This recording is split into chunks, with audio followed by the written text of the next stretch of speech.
Assalamualaikum warahmatullahi wabarakatuh. Hai anak-anak semua, hari ini kita akan belajar tema 5 subtema 3 muatan IPA, IPS, dan SPDP. Mari kita simak bersama-sama penjelasannya. Yang pertama, muatan ilmu pengetahuan alam atau IPA. Tentang sifat bayangan cermin. Yang pertama, kita harus tahu apa itu cermin. Cermin adalah sebuah benda dengan permukaan yang dapat memantulkan bayangan benda dengan sempurna. Sifat bayangan yang ada di cermin tidaklah sama.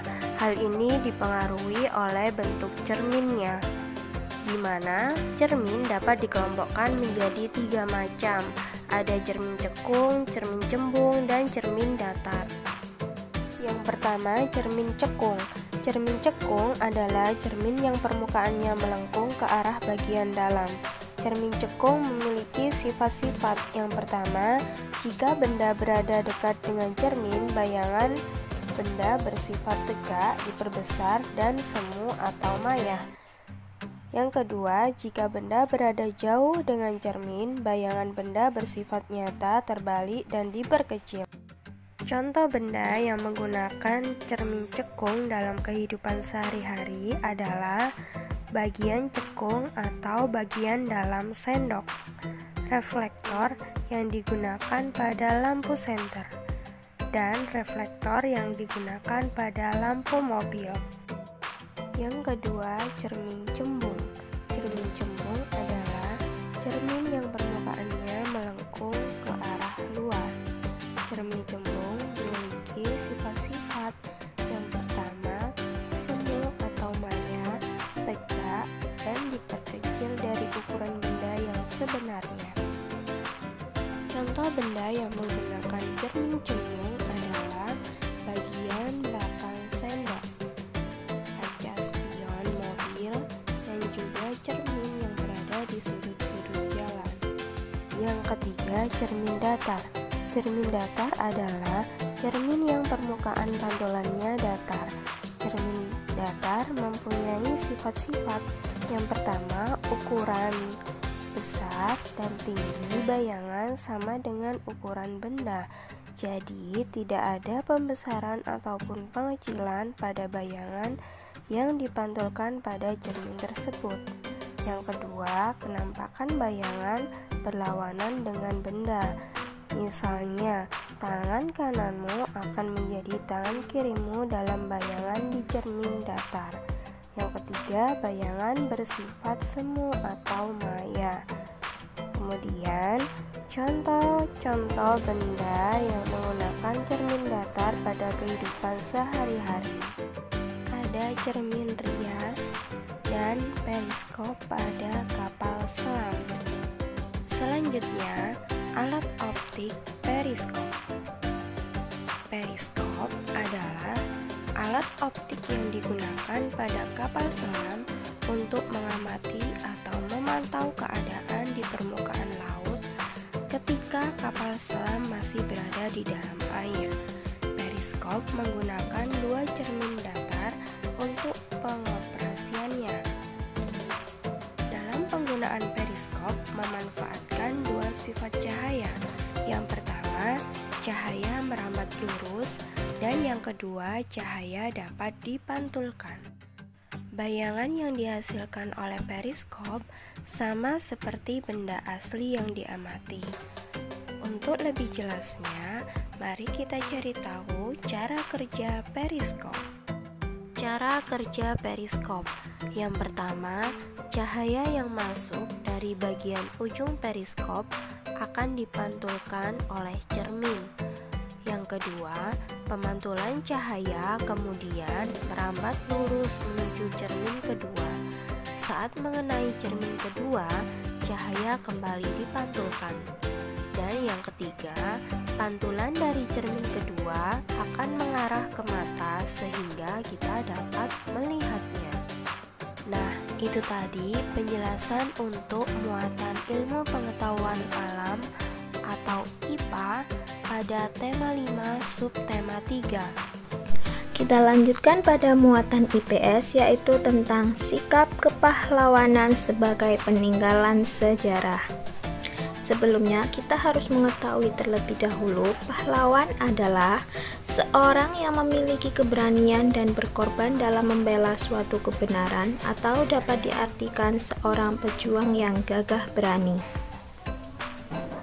Sikap kepahlawanan dapat berupa keberanian, rela berkorban, dan cinta tanah air.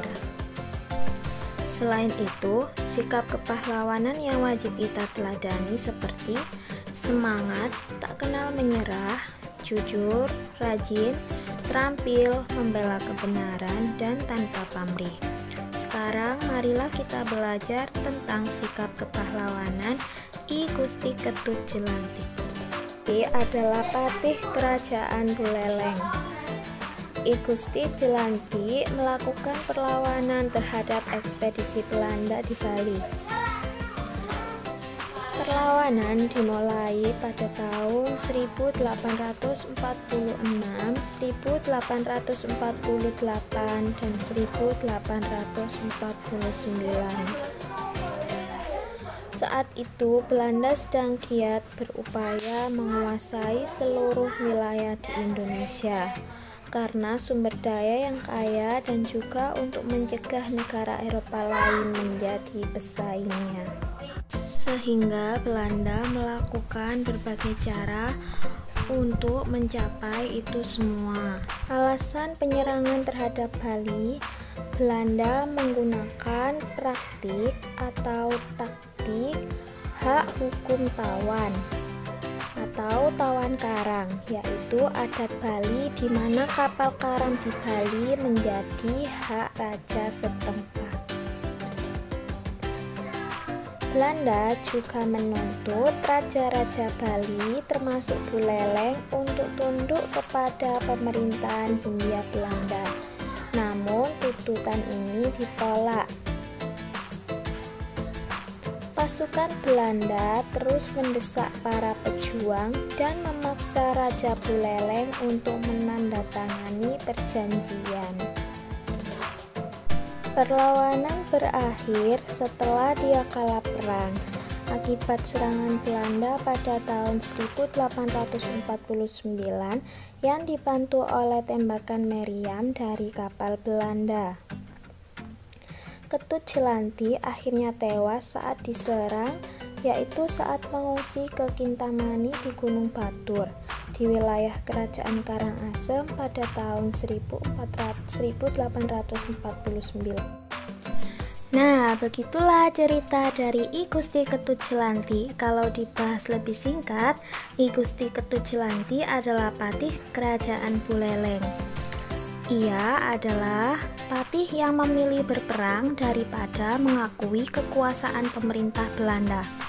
Padahal Belanda ingin menghapuskan perjanjian hak hukum tawan yang isinya bahwa kapal dari pemerintah manapun apabila bersandar di wilayah perairan Bali maka menjadi milik kerajaan Bali. Saat itu, perangan yang pertama pada tahun 1846 dimenangkan oleh Belanda. Namun, Ketut Jelantik memilih untuk bertahan dan menyusun strategi perang yang kedua, yaitu pada tahun 1848. Tetapi pada akhirnya tanggal 16 April 1849 Buleleng jatuh ke tangan Belanda dan Ketut Jelantik melarikan diri ke pegunungan Batur Kintamani. Di sana ia pun gugur karena gerak-geriknya berhasil dikepung oleh tentara Belanda. Jadi, sikap kepahlawanan yang dapat kita teladani dari I Gusti Ketut Jelantik adalah pantang menyerah dan gigih dalam mempertahankan tanah air. Selanjutnya, kita akan belajar muatan SPDP, yaitu menyanyikan lagu Tanah Airku. Tanah Airku diciptakan oleh Ibu Sud. Birama lagunya 4/4 dengan tempo larghetto. Nah, sebelum kita belajar menyanyikan lagu, hal-hal yang harus kita ketahui sebelum menyanyikan lagu adalah memahami isi dan maksud syair lagu. Lalu memperhatikan sifat lagu, sedih atau gembira. Menggunakan tanda tempo yang benar, membaca syair lagu berulang kali dengan penjiwaan yang benar. Menggunakan lagu kalimat yang naik dan turun, memilih nada-nada dengan membuat lompatan-lompatan nada yang tidak terlalu tinggi atau terlalu rendah. Demikian penjelasan dari Bu Guru, selebihnya akan kita bahas pada pembelajaran WA interaktif. Selamat belajar anak-anak. Wassalamualaikum warahmatullahi wabarakatuh.